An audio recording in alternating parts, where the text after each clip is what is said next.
Welcome to the Regular Joe's podcast. I'm Dave Pisani. I'm Barry Kay. And I'm Todd Pleasant. What's going on, everyone?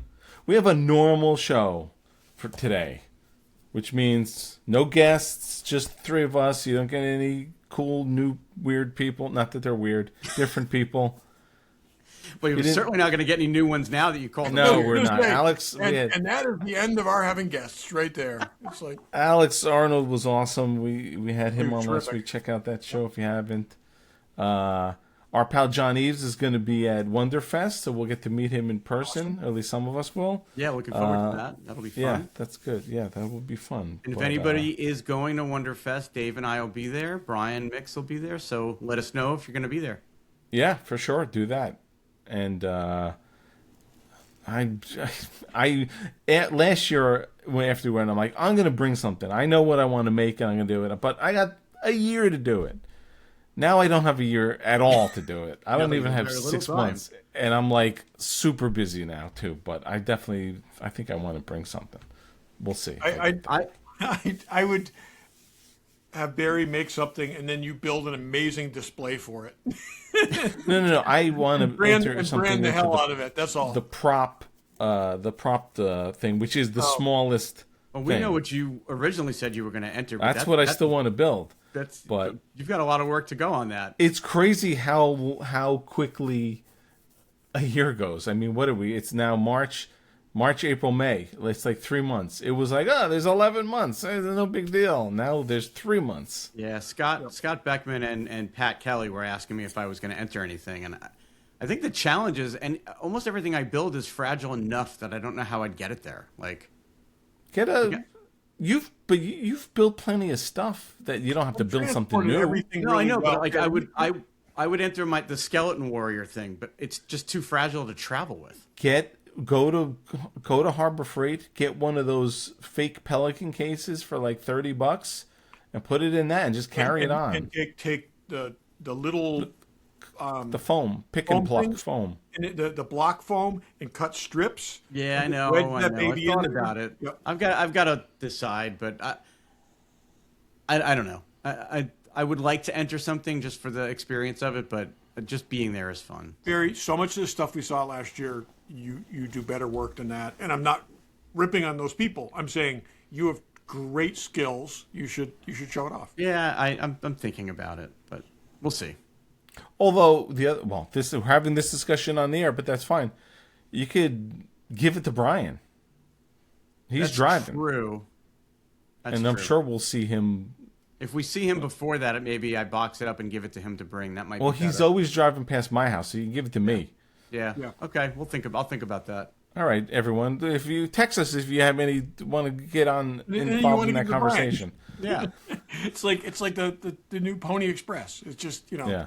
It's like you just I worry because we put it in a saddlebag. Yeah, if you need anything transported from the New York area to the Baltimore area, I've had him do that. He delivered a a display for me that was just unwieldy. I was there when you put it in his car. I remember. Yeah, but the thing I want to build, I don't think that's something that could go through TSA and they're like, oh, that's fine. That'll be like, arrest this guy and throw him into a hole. You know what, Dave? You say that, but when I've traveled with the Regal Robot crew, we've got scanning equipment and all this stuff, and it goes on as carry-on, and it always goes through. Maybe true. Oh. But we'll see. We'll see about that. But we're going to talk about some shows we've been watching tonight or today, and new stuff and all that kind of stuff. But let's go some random. Todd, what do you got? Okay, so 6 days ago, they wrapped on the last episode of Season 2 of Starfleet Academy, which means, for the first time since 2017, there is no Star Trek in production right now. Think about that. So yeah, but Strange New World still in production. We have two. No, but I'm saying we have 16 more episodes of that are in the can. They're working that whatever. We got another 10 episode season of Starfleet Academy, but there's no commitment for anything Starfleet Academy beyond season 2. It's not getting great ratings or reviews, I should say. But like I said, there is not a show in the pipeline, and this is the first time since 2017. And then you go back to Enterprise before that. But aren't did they finish season 5 of Strange New Worlds yet? Yeah. Oh yeah, it's all done. That is done. They did. So that's right. So there is no interesting. There's nothing going on at where the studios they have. They're not planned. They haven't announced it. Unless I think there is another show.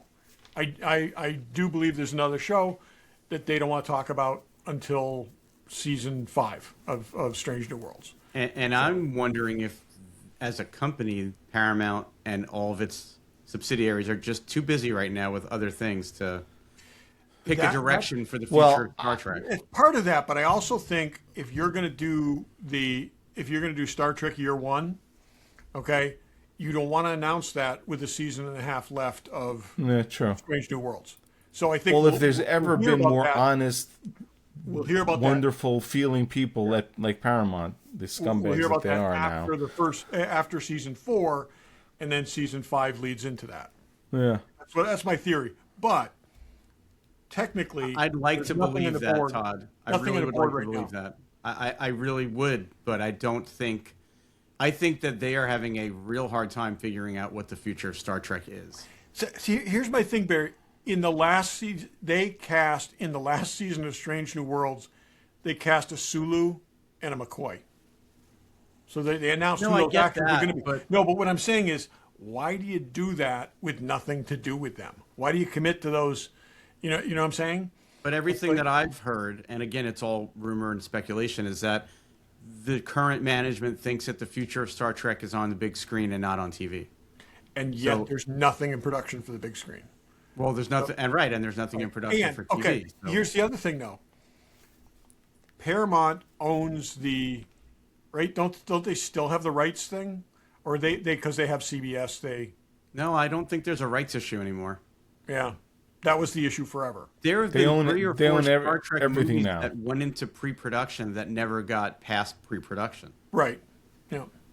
So, anyways, they got to work out all their bullshit. They got to work it out, but decisions are either made or have to be made, or we just go into nothing. And I'd be very surprised that a year from now we don't know where the next thing will be coming. I personally would rather see them start with something new than just retread Kirk, Spock, and McCoy again. Yeah. Well, you got that Starfleet Academy. That's right. You're enjoying. So you're happy now. No. I'm saying start with a new crew that's going to be on a ship that goes on missions.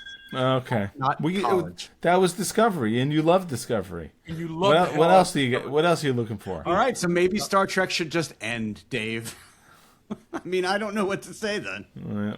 I think you can. I think you can tell new stories with the old characters, and I would like to see that. I really would. I like the Kirk they've got. I like the younger Spock. I think if you do, you could do a first 5-year mission and make it work. And I think there's unexplored. The last thing I'll say about this for now is, for the most part, with little exceptions, they have screwed up everything that they have done in the last 10 years. So I would hate to see what they would do if they made a show about the original characters. Because I'm not sure that we would enjoy it as much as we thought we were going to love Strange New Worlds, and we did until the last season, and then it was like, what's this? Exactly. And I think I have the capacity in my heart to love it again. And there's actually a couple of worthwhile episodes in there, but they're just yeah. I'd rather they not do Kirk, Spock, and McCoy than that they take the chance that they might tarnish those characters. Well, there's so many. Are they going to do Kirk? Are they going to do the JJ universe? They're all over the place. Who knows? You could say that, Barry, but also, like, you could have said that about Pike. You could have said that about Spock. You could have said that about Number One. And they've done a good job with those legacy characters. So, they did a good job casting them. In the first 2 seasons, they were great. The 3rd season was rough. Yeah. I hope they learn from that season. Yeah, I hope 4 and the half season of 5 doesn't suck. Yeah. We'll see. They had to learn from it. We'll see. Barry, what do you got? I've got 2 recommendations as my randoms. First one is a movie that is technically still out in theaters, but by the time this airs, it may not be. But when it hits streaming, I highly recommend you watch Good Luck, Have Fun, Don't Die. You guys hear about this movie at all? Yeah. Yep. Seen Sam previews. Rockwell's latest movie. It was fantastic. I saw it in the theater. It's like 12 Monkeys and Brazil had a baby, and it's really, really good. So that's Todd. Definitely a Todd movie. I think it's a Dave movie, but definitely a Todd movie. I tell you that just watching the trailer, it is so messed up that you're like, oh yeah, I got to see what this is, because it's just yeah. I don't like Brazil or 12 Monkeys. Basically, I'm getting it. It's like someone who appears to be crazy is easily dismissed as being crazy, but is really the only one knows how to save the world, right? Yeah, and it's it's all in the trailer. So opening scene, this homeless looking guy shows up in a diner, basically saying he's from the future. We've got to save the world, and there's a combination of people in this diner that are the right people to do it. And of course, nobody believes him. It happened to me first. But Juno Temple's in it from Ted Lasso, and Gore Verbinski directed it. He did all the Pirates movies and The Ring, but it's really good. The social commentary of it is very on point for the world we're living in at the moment. But it's great. I really liked it.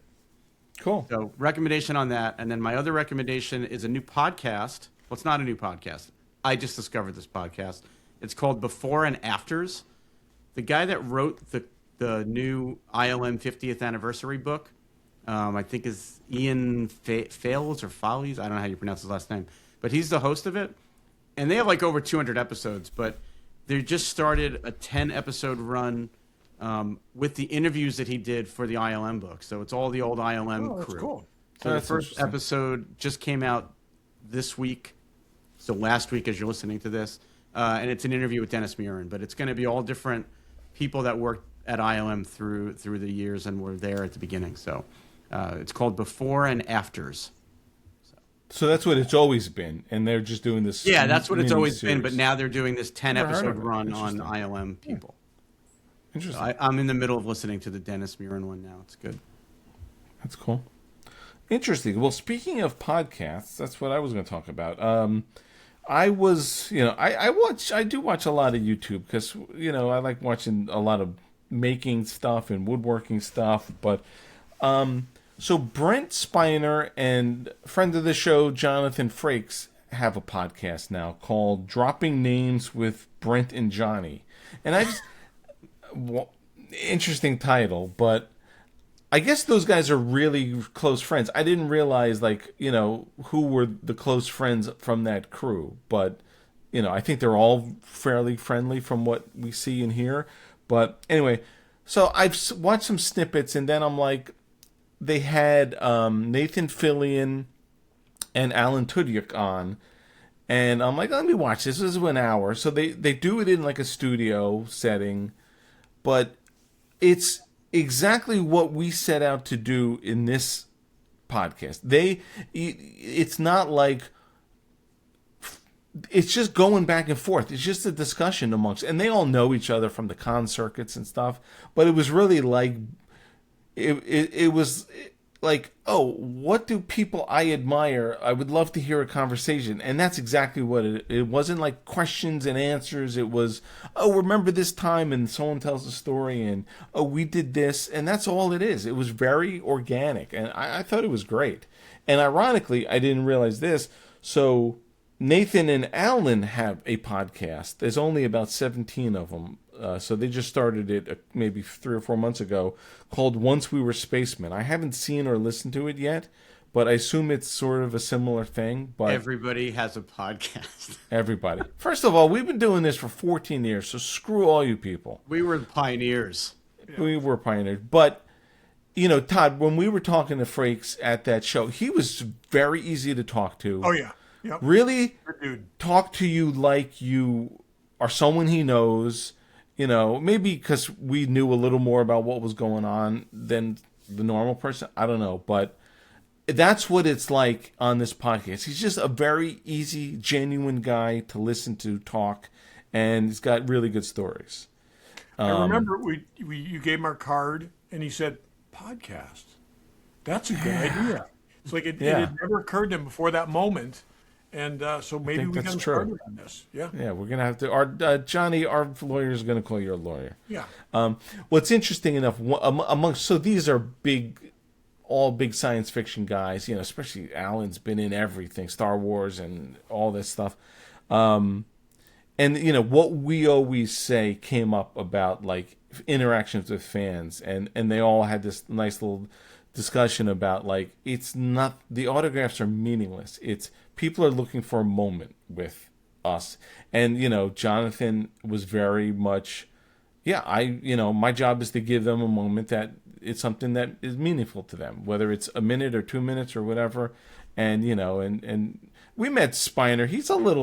I think he's a little more dry. He maybe wasn't much buy-in from him on that prospect, I imagine. No, he did too. He agreed with that too. In uniform at the time, if you recall. Yeah, okay.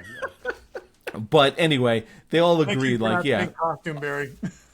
You wanna. I don't know if that would make him more engaged or less engaged, but I'm just stating facts. We were all dressed in Starfleet uniforms. Yeah. Okay. But anyway, it's a fun thing. It's nice. It's I do think a lot of our listeners love it's like listening to my friends talk about stuff, and that's what this feels like. So I cool. totally. It's funny. I saw a clip on YouTube today, which I guess is from that show. I didn't realize. Yeah, they do clips too. Yeah, I saw a clip where they were basically talking about how Alan Tudyk's been in like every Disney movie for the last 20 years. Yeah. Yeah, I would say I didn't realize that. I mean, I didn't realize that Disney either. movies, but he does a voice in like every. Someone once said, "Oh, you're a good luck charm," so they invite him on everything. I just actually finished Resident Alien, and so they had Jewel State in that season. Yep. They never had a scene together. No, they never had a scene together. That's weird. It is weird. She's on one of the early things. I got to start listening. I don't know if they're on. I'm assuming they're on audio, but they are on video. It was just funny because I was like, I kept waiting for that, that scene, and it never actually happened. She interacted with pretty much every other character. I like the way Resident Alien wrapped up. I thought it was good. I thought they did an excellent job with. Well, sorry to take this afield, but yeah, I thought they did an excellent job. They came up with a way of wrapping everybody up, in one way or another, and giving them a place in the universe, and yeah, I thought it was well done. I never finished it. I'll have to go back to that. I got to say it's a little bit of a slog until you get to the end. There's a lot of wheel spinning. It did feel like it could have been a season less. I can remember being we are only at episode 4, and it's like once they figured out their where they were going with it, it picks up. Oh yeah, no, but I'm saying it in the home stretch it's fine, but I kind of feel like they had nothing to do with like episode 4 through 6 and 4 through 7 maybe, and it was just a lot of like wheel spinning. So, but again it was good, and he's freaking brilliant. And while I've got us completely off topic here, next year 25th anniversary of Firefly. So we have to rewatch Firefly for next year, and I haven't watched it in years. I haven't either. I actually watched the first episode after I watched Resident Alien because Karen had never seen it. Really, 25 years? Wow. 2002. I've only ever watched it through one time. Yeah, I've watched it probably twice. I think I watched it more than that. Okay, the pilot's a little rough, but there's a lot of really good stuff in there. And I remember thinking I needed another set of DVDs because I thought I'd wear those out, so I did watch it a lot. They are so young. I mean, it's just like you look at those actors and you're just like, holy crap. It is almost 25 years. But Nathan just keeps working and working and working. He's gone from long-term sort of just generic people shows, Castle and The Rookie. He might be the modern Robert Urich. He could be. It's like where like he has that. Yeah, he walks from one show to another. I'm surprised he's not Jim Rockford. Yeah. No. Yeah. You know who is Jim Rockford? Fanboy Collectibles. That's right. Wow. If you like, I never loved the Rockford Files, but I do love Fanboy Collectibles. I did like the Rockford Files. Yeah. Let's see. New stuff up for pre-order. Todd, Hot Toys Iron Man Mark 43, deluxe and regular edition diecast. I do like that deluxe edition. It's pretty sweet with the. It is very sweet. Yeah, with the Ultron. These are interesting. That is not the thing that I am excited for here. Are you excited for the Hot Toys Batman and Superman from Dark Knight Returns, the Frank Miller comic? I am totally excited for that grizzled old beat the crap Batman. That's like boy, that looks like. I went into the all the small pictures. That looks like it's taken right off the comic page. It really does. And I've got a couple statues of this figure. I've got, but I do not have. I got action figures of this figure, but I don't have a 1/6 scale figure, and I feel like any Batman 1/6 scale collection needs representation of the Dark Knight Returns. So even though I do have the armor from Batman versus Superman, which is very much lifted off that page. But that stuff looked really just those bodies. How they built those bodies, they're like twice the size of a regular body. It's crazy. It's perfect. And the thing is, if he was in a pristine outfit, it just would not reflect that comic. Whereas, like I said, he is insanely beat up in here, but check those are all up for pre-order. Plus they got Sideshow and Kotobuki's and Pops and Hasbro and everything you need. Just check those guys out, fanboycollectibles.com. Check them out at their store in Newtown, Connecticut, and tell them the Rigga Joe sent you. Hey, while we're talking about cool companies and cool websites, you want to talk a little bit about From Dave's Workshop? That doesn't sound forced at all. No. Well, I'm throwing you a bone since it's technically, as we record this, tomorrow is your birthday. So I thought we would put you at the beginning of the show rather than the end of the show. I am doing a bunch of stuff. I actually have a lot of regular stuff. For some reason, I've got a lot of repeat customers. I've got people, sort of like 5 or 6 people I'm doing. Plus, I am doing a lot of stuff for the Galileo Kickstarter. I've been working with Brian on he and I designing some things, and they showed it, so it's okay to talk about. But one of the things is a piece of the Galileo. You could buy a piece of the Galileo in a display that I created. We came up with this idea. These are up on the website right now. There's 9 left, or there are probably 5 left at this point. But we had also done. There are pieces of the 11-foot filming model of the Enterprise that's in the Smithsonian from one of its refurbishments. There were some wood pieces taken out, and those were in a display. Those all sold out, but I'm going to be building those. I built some prototypes, but Brian's like, let's change this. So yesterday I had to make this so that it could go on. They were having a video last night, so these are still available. I'll be making these. I'll be making the Enterprise ones. And I'm going to be making about 100 plaques for the $500 level.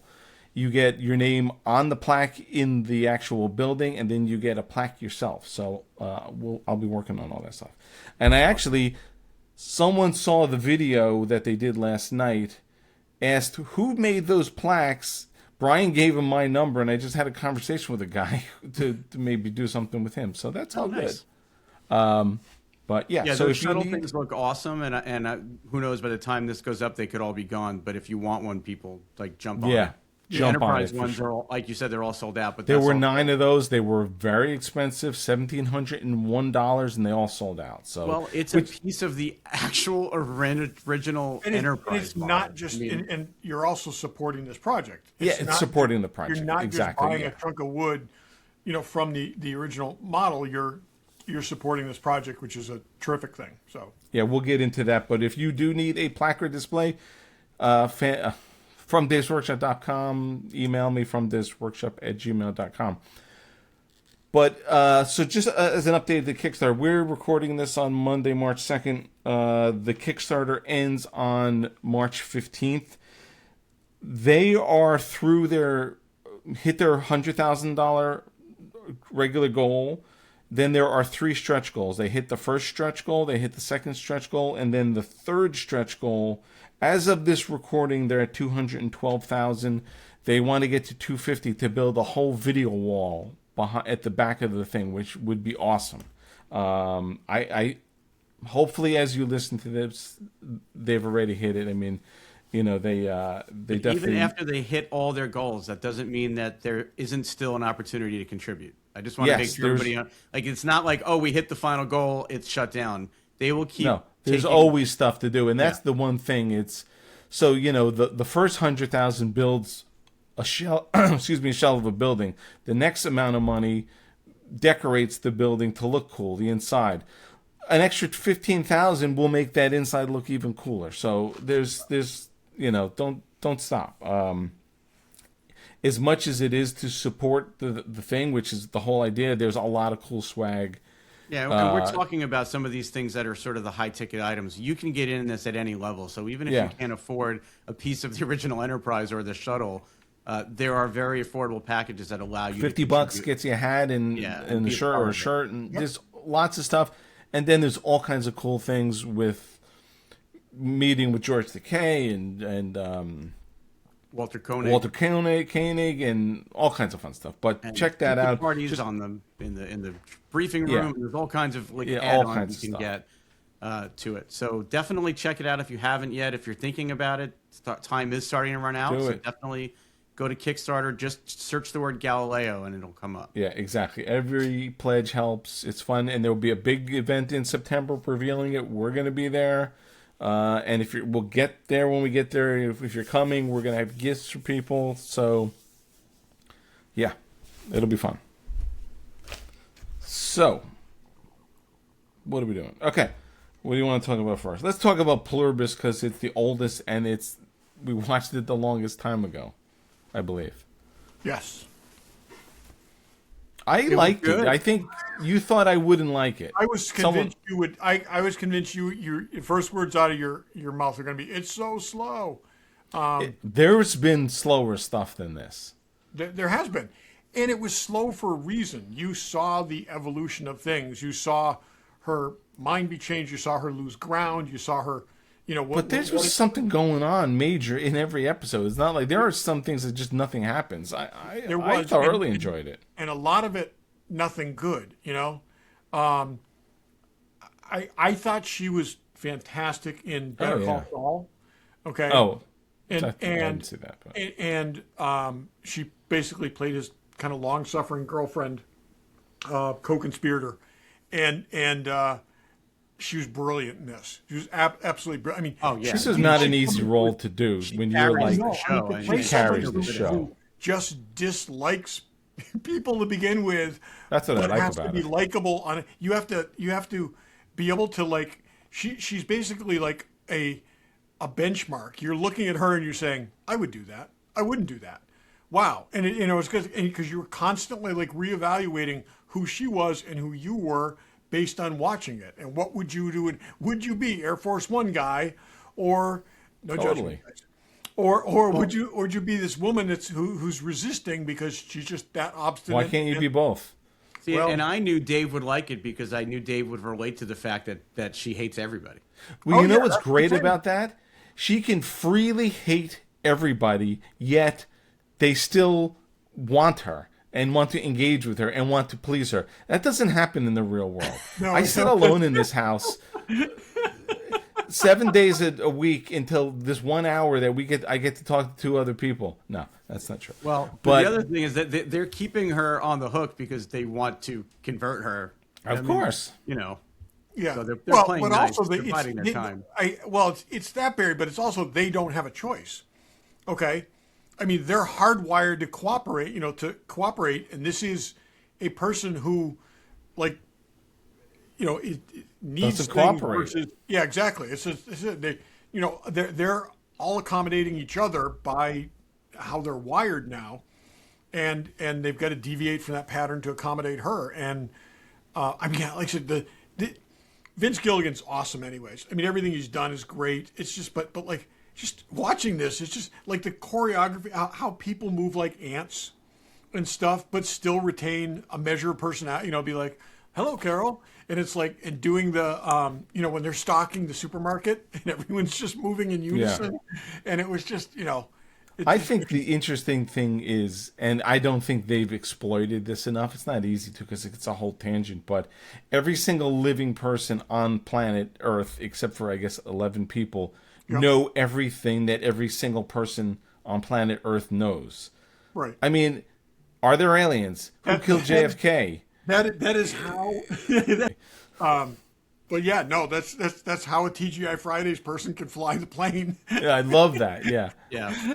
And it's like, we got your. I just hope that they have an end game already plotted out and that they're working towards something. Because I would hate for this to be like the third season they're meandering because they don't know what to do. Like, I really hope that there's a plan for the whole thing and that it's just gonna be great all the way through however many seasons they decide to do. And again, there's also been consequences through this thing, like the grenade thing, and she just killed that woman. And this guy, the other guy, totally stubbornly refusing to take He's help. more stubborn than her. She gave in a little bit. He is going to be her control. He is going to be the one that gets her to go back the other way, and it's already happening.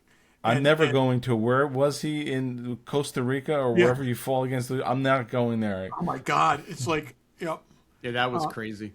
But it was really good. I mean, I felt like it was really well executed. I just hope that it stays that way. When the taken over version of his mother comes up, he says, "You're not my mother. She was a bitch." It's just like oh God. No, she's really good. That's a tough role to you're everybody's acts differently, but you're there were certain things show. Like just driving the police car for weeks. Because it happened. It's just like, okay, yeah, and then the just little things like that they thought out really well. I love that, like, okay, we'll help you, and then they fly in a little bucket loader to help her dig the grave when she can't dig the grave, and it's just like it's yeah. But I also thought, like, they any other show would have given up on the whole. Every time she called, they would play that message. They would have given up on that after like the third time. Yeah. So Dave, they just kept that going, even though it was annoying after a while. But it was so good that it was annoying. Hello, Carol.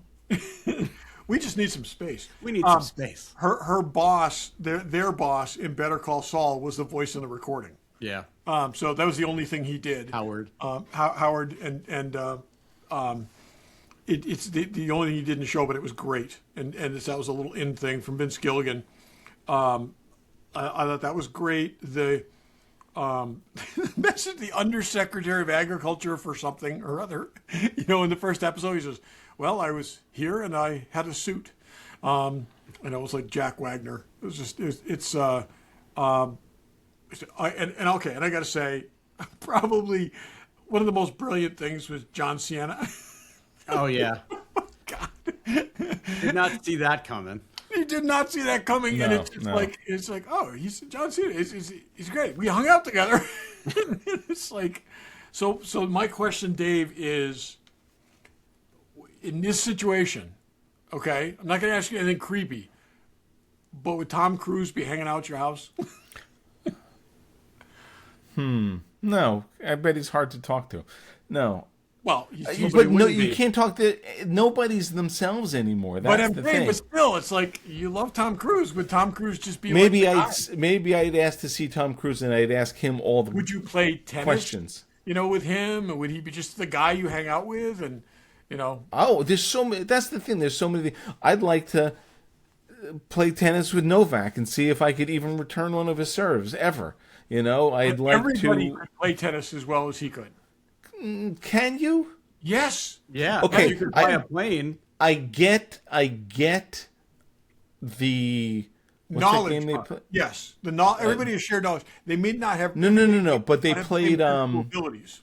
They played croquet. Croquet is one thing, and maybe muscle memory. But your physical body to play basketball or tennis is a completely different thing. Yeah. I don't think everyone could do it. I also think that the if you take someone who's 5'3", they're not going to the memories, muscle memory, and all that stuff is not going to benefit you I don't think so. from someone who's 5'11". But there's plenty of things to do. There's plenty of people I'd have parade through my mansion someplace to ask questions and that they have cleaned out for you and restock for you. And I have Haley Atwell hanging out.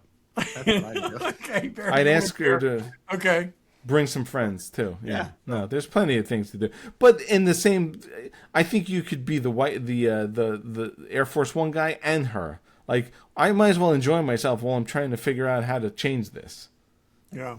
Even though you could get a little too distracted from trying to figure out how to change it. Yeah. Well, you waste a year, you'll get bored of whatever you're doing after a year. They figured out what they needed to figure out, so now it's a race against time. Are they going to force it on you? They said they could. Yeah, they could. This is both. Well, only her, because she, like the other guy. They don't have his DNA. Yeah, I guess. Or whatever. Yeah. No, stem cells. They don't. She's a unique case. So, the cool thing with this is both the best possible thing for her and the worst possible thing for her, because I'm saying not that scenario, but I'm saying she does not like people. Okay, she does a minimum level of what she has to do to get along with people. Okay. And now she's given that world where people just conveniently get out of her way whenever she wants them to, but she's also pushing back. But she has to rein herself in, or she'll kill 11 million people. Right. Exactly. In a clip. Yeah. It's interesting. I look forward. Hopefully, we don't have to wait years for the next. It's Apple. They're on it. I think they said they're writing the next season, so it'll be a year. It'll be a year and a half. Yeah.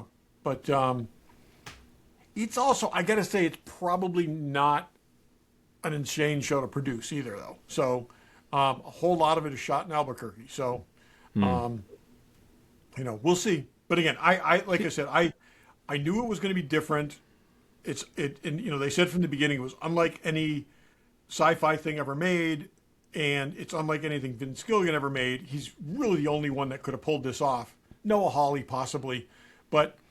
I think it's awesome. Like I said, I think he's smart enough to have a plan. This isn't going to be like Lost, where they just here's go a guy awry. Who both Breaking Bad, Better Call Saul had a roadmap for those series, and followed through perfectly on them. So this isn't like a Lost situation or something like that where they're just spitballing.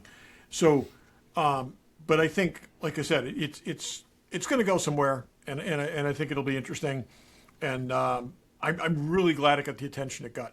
Because it's also she won the what'd she win I can't figure those awards. The one that was in January. Golden Globes. Golden Globe. Yes, thank you. Yeah. I think, like I said, it could have been more obscure than it was, but they did a great job with it, and they deserve the attention they're getting. You think about it. So this is a sci-fi trope that has been around forever, and no one's ever done this before. No one's ever had like an alien consciousness take over the planet and it be benign. It's like it's always a menace. Yeah. And in this case, it's just like, oh no, we're just going to make everything better. And you think about it, war ends. All these things, famine, everybody's getting fed, all this kind of stuff until they run out of food. But it's a thing. So it's really odd. They won't even eat an apple off a tree. That's just bizarre. Yeah. So we look forward to that. Okay, next we'll go in order. I guess we all watched the short season of Night of the Seven Kingdoms, right? Yes. Which I thought it was fun. It was fine. I actually liked it. I enjoyed it a lot. Yeah. I thought it had less stakes than Game of Thrones or House of the Dragon. It was easier to follow.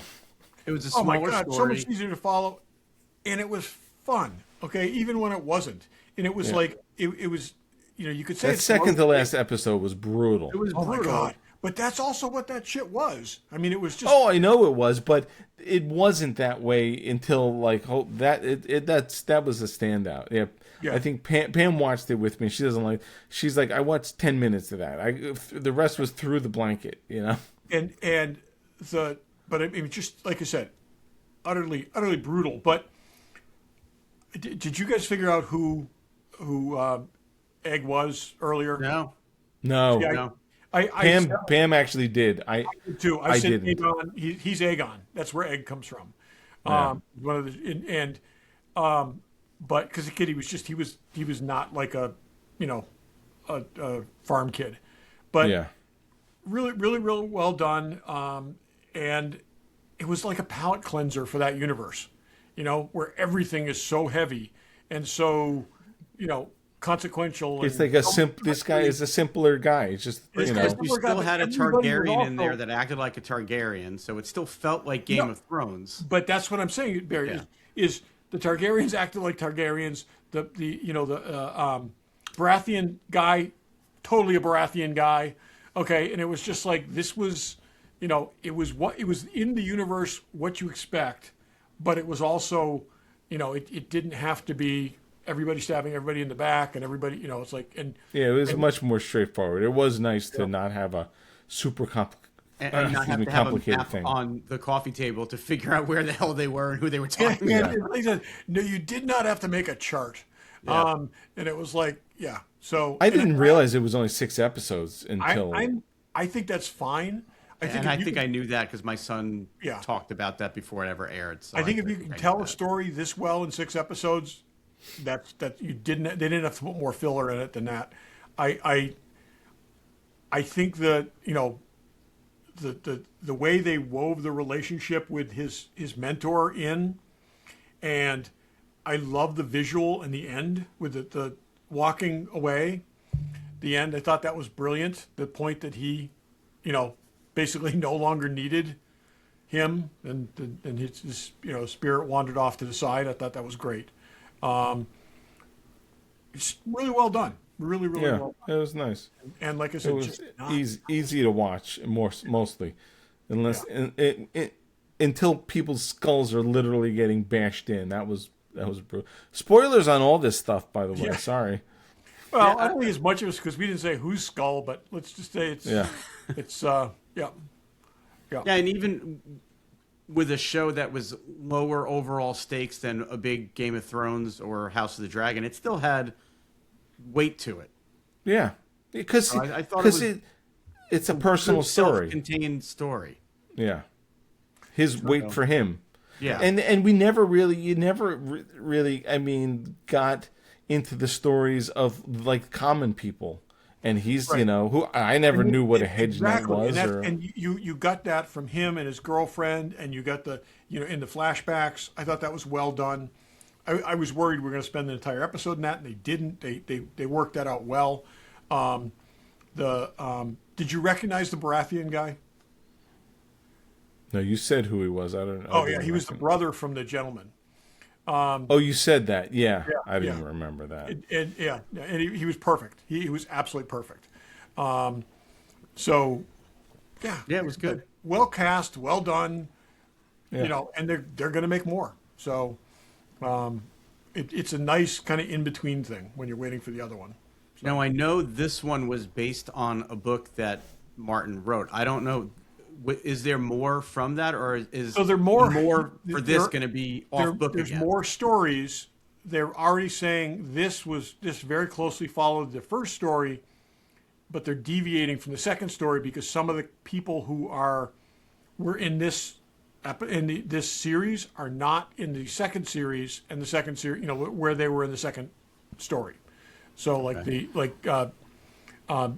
I read an interview with Egg's father, Aegon's father, who said he's not in the second series, but he is, but that character is in the book. So it's interesting.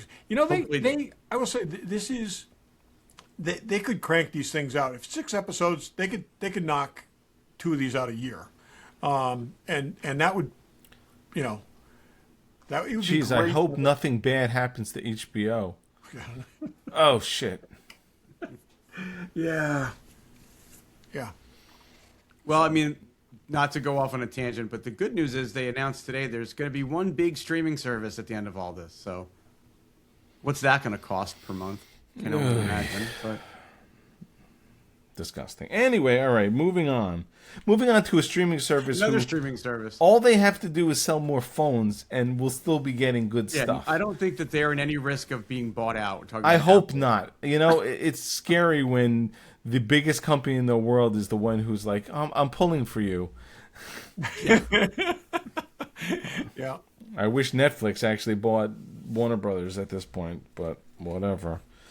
Monarch season 2. Well, there'll be spoilers in this, I guess. I don't know. Right, because especially this just hit, right?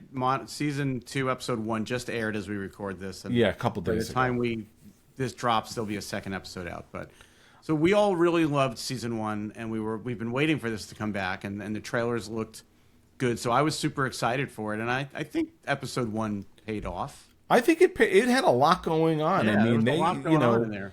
Sometimes it's like, oh, well, a slow start, but no way. I mean, we had action, we had the flashbacks, they tied everything together. This isn't an easy story to tell, across multiple timelines. They killed the annoying woman right in that first episode. Jesus, right? That's what was I watching? The overcaffeinated yelling woman. Boom, gone. But that's someone who we saw last season. Again, spoilers. Yeah. But, yeah. And there's stakes. I like that. We just watched something else. Verdugo. Her name was Verdugo, right? Total spoilers. At the end of the episode, they get back on the helicopter and they're like, "Where's Verdugo?" It's like, nope. So, we're watching something else, and I won't say what it is because I know I don't want. But that they killed off a character. And that was what was going on with shows like, I don't even remember what they were, but it's like they're killing off major characters like every week in some of these shows, but it's good. So, but it had a lot going on. Thank God Kurt Russell got saved. Yep. He was doing so much press. I'm like, I guess he's coming back because he was on every show. I really was fun in the opening credits. When they showed his name and then they morph his name into his son's name, that was actually really well done because he and his son play the same character in different time periods. I half expected, which is cool, because time is really screwed up, that when they rescued him, he was going to be younger. Come out like with the longer hair and stuff, but be his younger looking self. Like Wyatt, or looking like himself but younger. Looking like be Wyatt. Well, that's what you got to rescue people really quickly because any more than a couple days goes by and it's years. Yeah, exactly. What was that? That woman, Keiko, didn't age while she was in there, though. No, it was only 57 days for her. And the daughter was there, that they just rescued, and they took them 2 years to rescue her. Yeah. And it was, but she was only there a couple days. Yeah, exactly. Yeah. So Amiko, none of that makes sense. After 50 some odd days, okay. Did she at any point ask about her husband? Because someone's got to tell her he turned into John Goodman, and then he died on Kong Skull Island. I mean, she never mentioned her. She didn't. Yeah, why is that? There has to be a reason for that. Has to be a reason for that we haven't seen yet. Her husband. Yeah, that's right. She turned into John. Something happens where they must separate or something. No, but there was no time. She fell in the hole. That's what I'm saying. No, she they were all together and she fell down the thing. They just and it's not like they're forgotten about that character because we're still seeing him in flashbacks. Okay? Yeah. Well, look, good point. I really felt watching this episode like every time my brain caught on to something where I'm like, does that make sense? I just put it out of my head because I don't want to. There's no question. I don't want to pick this show apart and end up not liking it. Suspension of disbelief up to 12, not even 11. You got to take up. There's a lot of stuff. But the fact even when you land a Zodiac on the beach, you don't put the anchor in the sand a foot away from the Zodiac and expect it's not going to go anywhere. Except that that's probably the tide level. I mean, it's like they could see the ground. You put it in sand. That's not going to. Okay, fair enough. Yeah. minor point. I know. There was something else in there that made no sense. I don't remember. Oh, there were a lot of things. There's the most sophisticated battle research vessel in the world, and they don't know someone's opening the back and leaving. Okay, I mean, like seriously, facing the rear. That's what we were saying. Like, there's no cameras facing the rear. And the other thing is, okay, the little ball thing. Okay, it always lands. Just manages to. I mean, it's got to be really weighted. Bottom weight. It's got to be heavily weighted low because that thing always lands on the skids. It never bounces and just kind of slides. Ballast in the bottom. It's got to be. Well, there's a lot. You got to be like, this is fun, and I'm not trying to really. When Kurt Russell was fighting that thing in the pod, that was awesome. Again, the fight that was great, and spinning around and like that was, but like, again, she never asked about her husband. Yeah, I didn't even think about that. Well, what's up with that? Another thing that I noticed that I just had to ignore. Kate knows how to work all that sophisticated machinery to be able to open the portal, and I mean, she got right on the computer and started boop boop boop boop boop and opened the portal. Okay, and with that, now anybody else could have done that, and you could say they learned in the 2 years that she was down below. She was the only one that wasn't there. She was the one that wasn't there. That's what I'm saying. She shouldn't. Yeah. Yep. Well, I guess all you need to do is hit the enter key. The big red button, Barry. Well, isn't that what she did? No. That's her father set it all up, and she ran over and hit the enter key. That's literally what she did, and they showed it.